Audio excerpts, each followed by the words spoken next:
Plug-in hybrid vehicles are popular, and they can be extremely fuel efficient.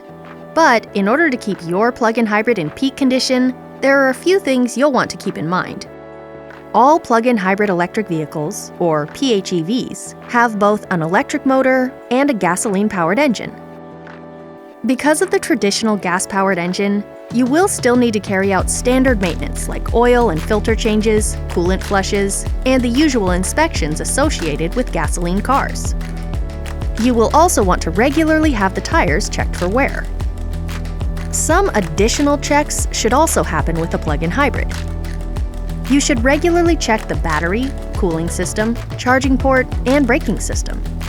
Because many of these functions require the right kind of diagnostic tester, a dealer is the best place to have your plug-in hybrid inspected. A battery health check will make sure the battery pack is operating properly to aid hybrid performance and efficiency.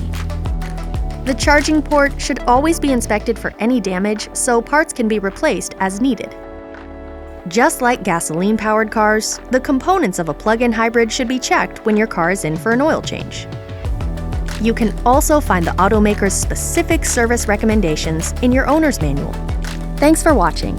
Be sure to subscribe to our YouTube channel to get recommendations for other useful content on GreenCars and how they can work best for you.